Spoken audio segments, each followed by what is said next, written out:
Hey guys, it's Miranda. So in today's video, I'm going to be talking about how I ship on Depop. So starting off, I've been on Depop for probably a year or two, maybe coming on 2 years, I'm not sure. But I have about 2,000 something followers. That's pretty decent. I mean, it's not like I'm like a top seller or anything, but it is kind of like my part-time job. So basically, I don't take photos on other people. Like some of the top sellers, I notice they always have people wearing it. I probably would recommend you do try-on photos.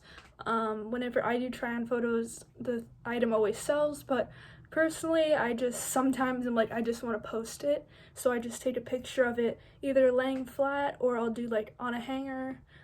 Sometimes I'll do like self-timer photos of it on myself if I don't have anyone else to take a picture.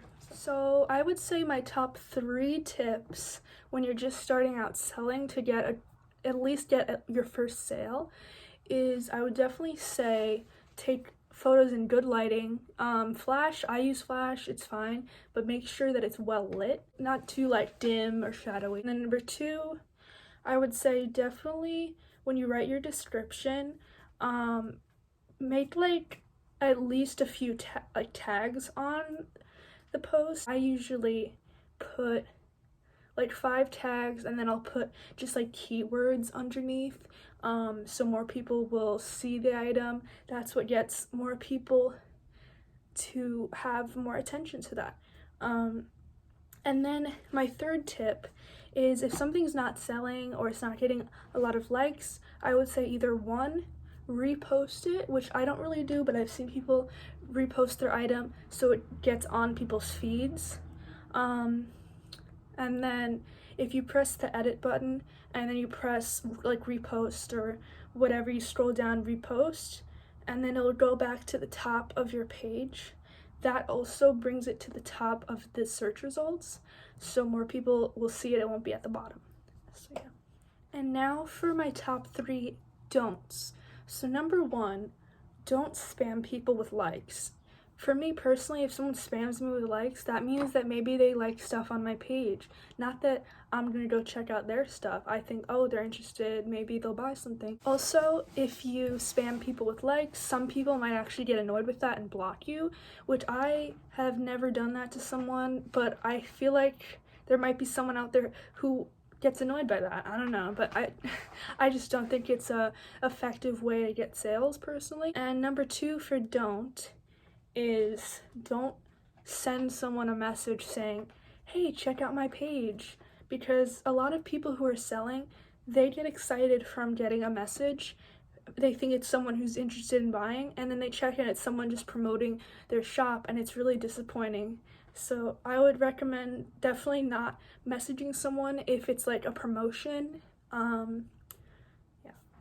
And number 3 for don't is, this one is really important because it does bother me a lot and a lot of other Depop sellers, is don't include anything incorrect into your description. Like, don't say a lie about what the brand is. If it's like a knockoff, don't say that it's real, because you know what will happen? Someone, if they buy it, then they get it in the mail and they see it doesn't have the tags, you know, they feel the quality is not the same, they will leave you a bad review, and that goes on your shop, everyone can see that, so it's just bad, just business, and it's not good for you. So, and another thing about that is if someone who knows the brand and is looking for that item and they see your post, they see it's fake, they can tell, they're just gonna call you out, and they could even report the item and it could get taken down, and if you do it enough, it could take down your whole entire shop. Like another thing I should mention is there's a lot of people on Depop who will buy things from like AliExpress or like Wish and those like China drop shipping or whatever. A lot of people on Depop will do that and just sell inexpensive items cheaply made for double the price. And I mean, that is a business model, that is like things that shops can do, but I just feel like it's scamming because the whole point of Depop is to sell vintage secondhand, do good for the environment. And that's just like completely the opposite, is like buying more stuff from sweatshops that are like brand new, and it's like not what Depop was made for, in my opinion. But I'm not gonna stop them if that's what they want to do, but I'm just saying that if you want to be a good seller on Depop, you have to be reputable and not come off as like scammy. So okay, now let's talk about what you should do after you've made your first sale. So you finally made a sale. It might take like a week, a month, could take a few months. What I do is I started off reusing packages that I got, like the actual package that I got in the mail from another item. You could definitely do that. But recently I found this great website that sells mailers like this. I can like put the link in the description. It's like isn't sponsored, but I thought I should mention it because it has really helped me save money. This is the name of the website I buy from. Pretty Little Things Wholesale. They do have great prices. I shouldn't even be sharing this because I feel like they go out of stock. So if you guys like buy everything now I can't get it, I thought I'd share because it's been so helpful for me. These are like the 4x8 ones, the smaller ones, are like 10 cents each, which is like 10 for $1, which is pretty good. And then these like larger ones, this is the 8x10. This would fit like jeans and like pants and stuff. I think these are like 15, 20, 30 cents, somewhere around there, I'm not sure. And even though it is not an environmentally friendly package, which I know a lot of people have been leaning towards recently, I do think it's great because if you are looking to make profit from your sales, it definitely does not cost a lot and doesn't take out from the profit.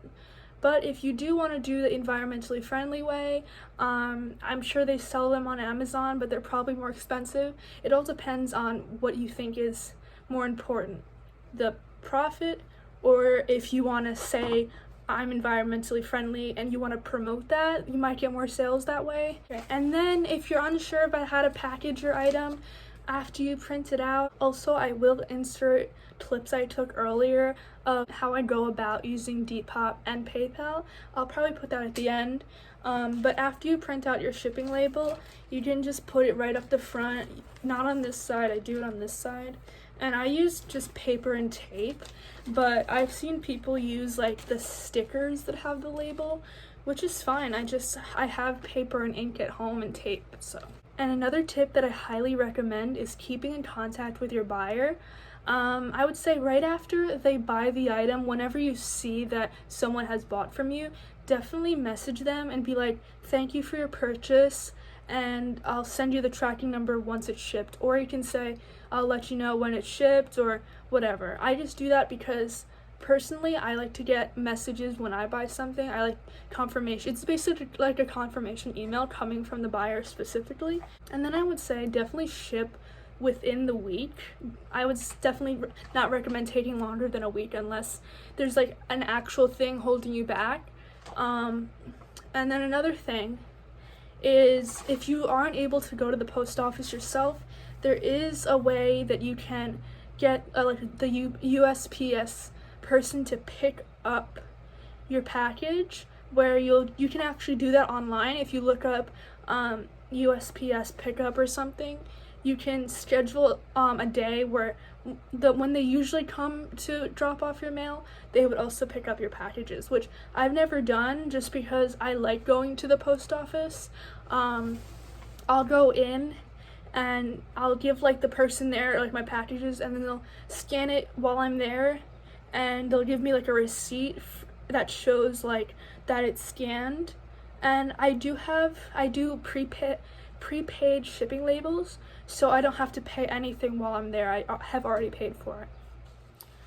And I think lastly, I'm going to talk about some like extras that I put into the package just to give it like a little bit of like specialness, to make the buyer just feel like more like appreciated, or you know, it's like just a nice thing to add. I made this on, I think it's like Pic Collage, the app, and I just like put this text, and then I put in these 2 images, and then at the bottom here I put my Depop and then my Instagram Depop account, and then I just put it into Google Documents, and I put 2, so it's like 2 on 1 page, and I just cut this and I put them in each package as like a thank you note. And then sometimes I'll put in like stickers, like I'll have like Hello Kitty stickers, but I actually ran out, so I haven't been doing that for a while. And then I also bought these stickers from eBay. I think I got 60 for like $3, which is pretty good. And it just says, "Your order made my day. I hope this package makes yours," which is like, it's nice. It's a nice thing.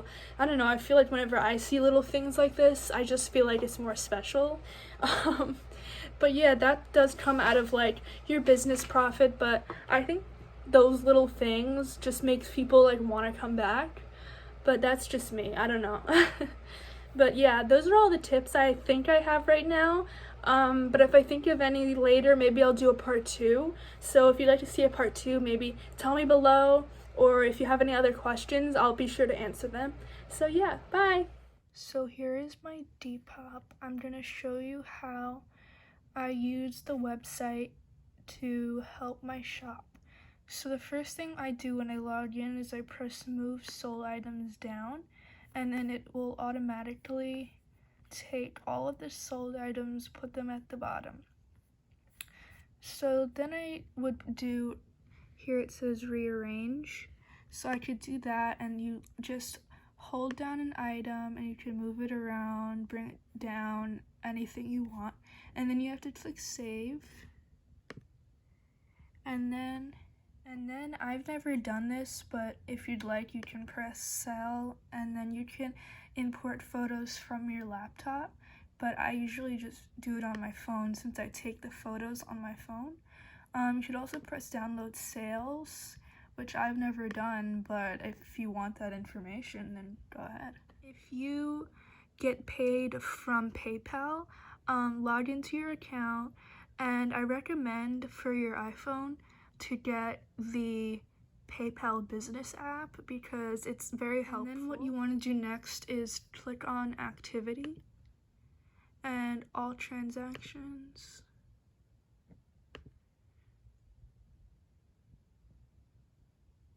And then you want to go to payments received, to the person you're trying to print the shipping label, and just click that. And okay, it should have the person's address here.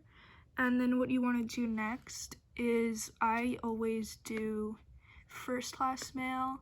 If it's over a pound, see here you can only do ounces, so if it's over a pound, I usually do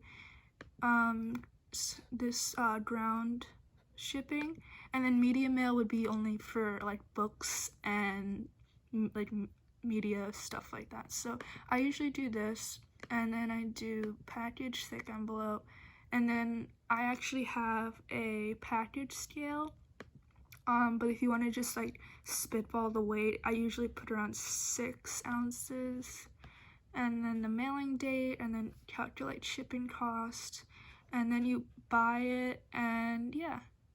And another great resource I recommend is this PayPal. You can create your own shipping label. This is the link here, and then you put in all of their information, and you don't even need to have used PayPal. It could just be like you're mailing to anybody and you can make your own label. I thought I should add this to the video. A lot of people have had this issue with PayPal where they make a sale and then their money gets put on hold. And so this is what I recommend doing, is you have to tell the person who bought from you to do these steps and basically confirm the receipt, and then your money will you'll be able to get your money after they do this.